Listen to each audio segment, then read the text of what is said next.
Em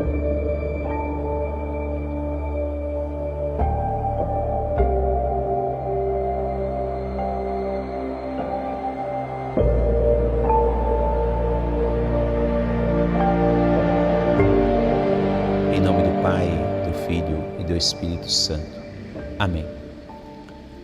No início de mais esta aula, peçamos a Deus a graça do Teu Santo Espírito. Rezemos todos juntos. Espírito Santo, amor do Pai e do Filho, inspirai-me sempre aquilo que devo pensar, aquilo que devo dizer, como devo dizê-lo, aquilo que devo calar, aquilo que devo escrever, como devo agir, aquilo que devo fazer, para procurar sempre a vossa glória, o bem das almas e minha própria santificação. Amém. Nossa Senhora Aparecida, rogai por nós. São José, rogai por nós. Vamos agora avançar mais um pouco naquilo que diz respeito à história de José do Egito. Agora já estamos em um cenário do capítulo 41 do livro dos Gênesis, e aqui nós vamos se deparar com um sonho que o faraó teve, né? Notamos que podemos dizer assim, sem problema algum, podemos dizer que este carisma, né, de interpretar sonhos, de ter sonhos, acompanha José desde a sua juventude. Quando ele contou o sonho dele para os irmãos e para o pai. E agora, por vezes, Deus permite que ele esteja vivendo no mesmo contexto de pessoas que precisam do seu serviço, né? Desse seu dom, desse seu carisma que Deus concedeu a ele. Capítulo 41, o faraó, ele tem dois sonhos. Ele sonha com algumas vacas e depois com algumas espigas. E ele fica ali perturbado porque existiam vacas gordas, bem alimentadas, e existiam vacas magras. E existiam espigas também com bastante caroços e espigas que eram mal cuidadas. Por fim, é importante que você leia esse trecho, né, ali, para observar detalhe por detalhe, na sua Sagrada Escritura. E ele fica perturbado com este sonho, deixa ele incomodado, né? Como nós dizíamos na aula anterior, né? Mas acontece isso, né? Você está dormindo e de repente você sonha com algo que aquilo te causa certa preocupação.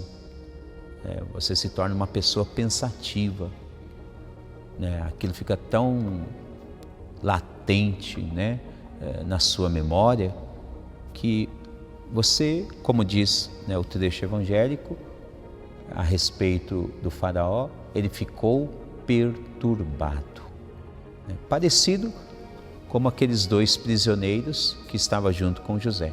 Tiveram um sonho e ficaram com a face diferenciada. O faraó, em sua perturbação, ele então chama todos os magos e sábios da terra do Egito. Nós vemos isso logo no versículo 8, né? O faraó, conturbado com seu espírito, chamou todos os magos e todos os sábios do Egito. E ali então o faraó contou o sonho para todos, inúmeros. E se diz na Bíblia que nenhum deles conseguiram interpretar o sonho do faraó. Aliás, dois sonhos, né? Um com as vacas gordas, vacas magras, e outro sonho com as espigas bem cuidadas, com muito caroços, e outras espigas mal cuidadas. E ele fica perturbado. Porém, naquele contexto, o copeiro Mor, um daqueles presidiários, que José ajudou. Então ele percebe o que está acontecendo. Ele se aproxima do faraó, ele pede desculpas, pede 1001 perdão, porque não tinha comentado sobre José para o faraó. Mas então ele explica para o faraó, ele diz, olha, na prisão tem lá um jovem que foi preso injustamente e ele nos ajudou com os nossos sonhos. E aí ele explicou para o faraó. E depois que ele explicou os nossos sonhos, aconteceu exatamente a explicação dele. O faraó se alegrou e então mandou chamar José. Olha que cenário, né? Primeiro José preso injustamente pelo próprio faraó. E agora você tem que observar como que Deus ele age de maneira misteriosamente para ajudar sempre todos os seus filhos e filhas. Deus, não existe locais ou pessoas que Ele não possa ajudar, que Ele possa interferir, porque Ele é Deus. Nós vamos aprender na igreja, na história da igreja, que um dos únicos dons que Deus não interfere na vida do ser humano é o livre-arbítrio.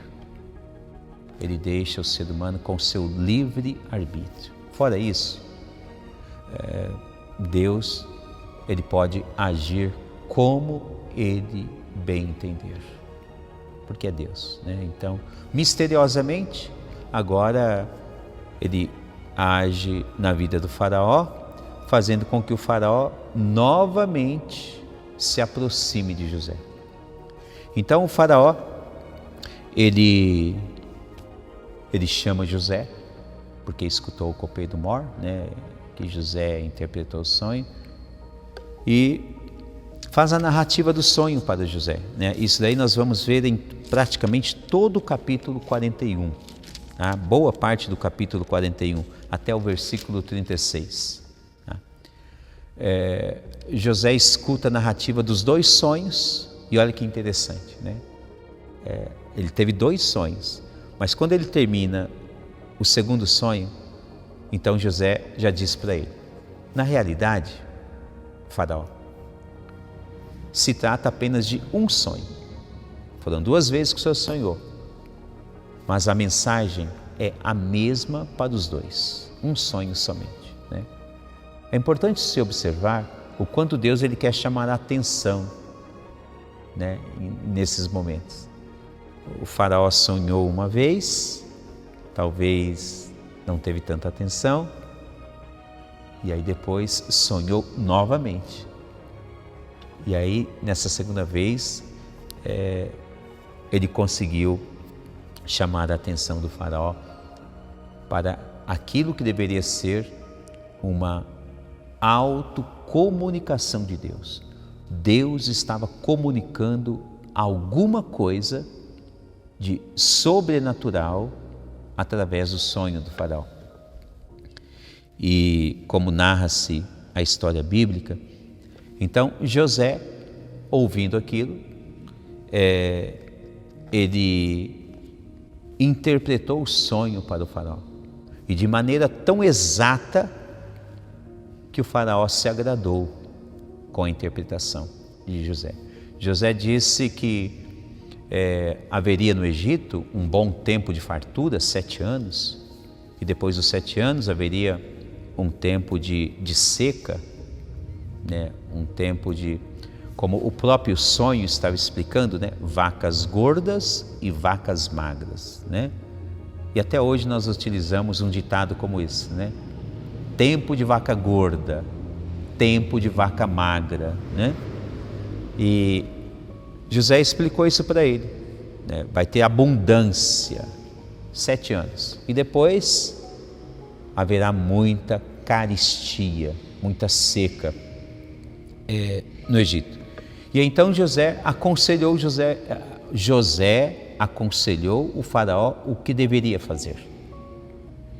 Ele explicou para o faraó que deveria colocar homens sábios, inteligentes, em várias localidades da terra do Egito e fazer com que todos os produtores entregassem a quinta parte ao faraó.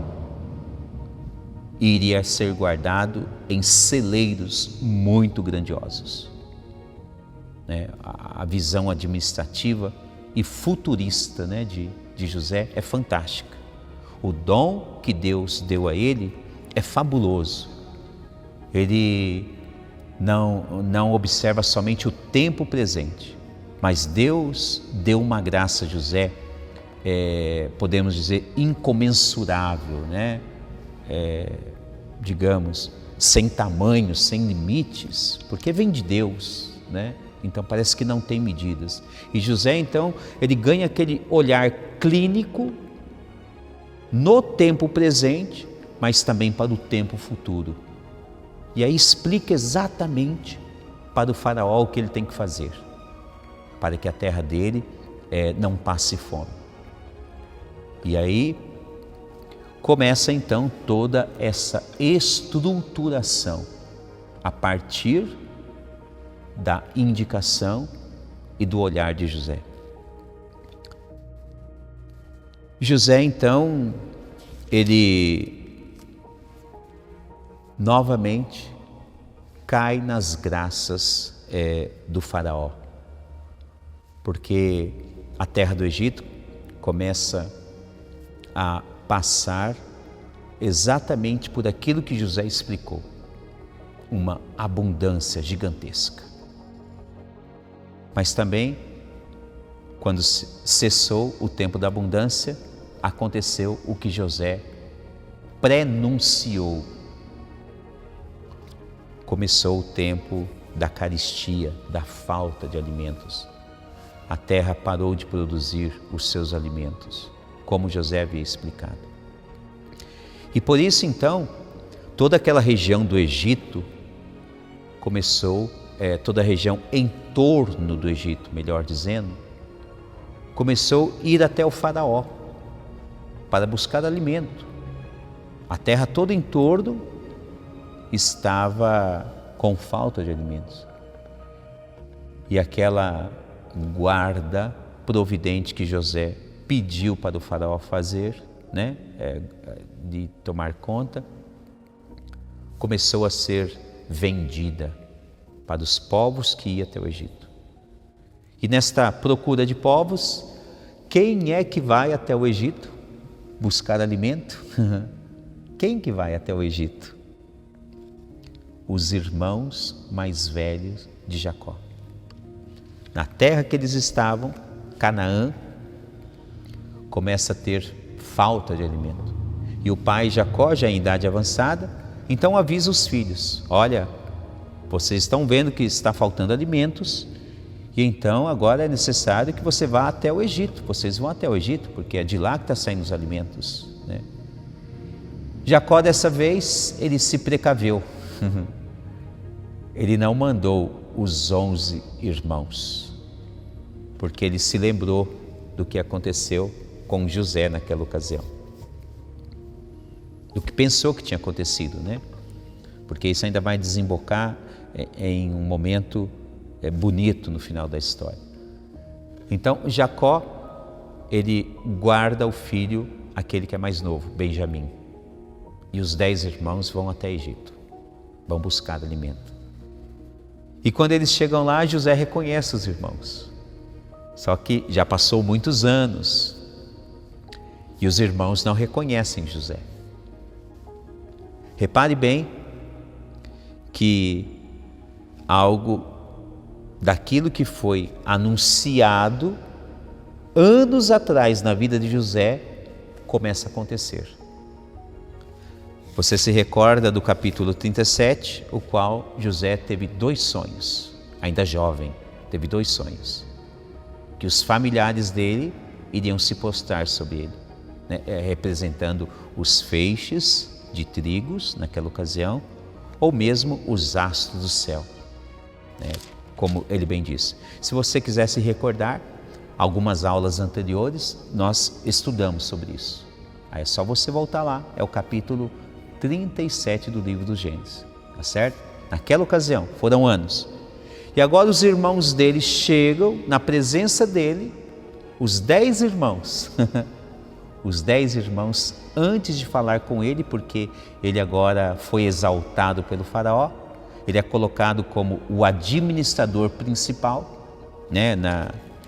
Na linguagem da leitura bíblica, capítulo 40 do livro do Gênesis, fala-se que, 41, versículo 37, acontece a exaltação de José. Então, o faraó nomeia José o seu principal administrador. Abaixo do faraó é agora José que responde. É interessante isso.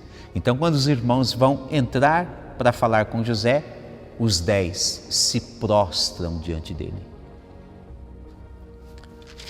Volte depois, tá? Em algumas aulas passadas e olhe de novo aquele estudo que nós fizemos no capítulo 37 do livro dos Gênesis, quando José contou o sonho aos seus irmãos e os irmãos dele caçoaram. Mas o pai dele, Jacó, se dizia, guardou na memória. Tá? E depois, então, vamos observar detalhes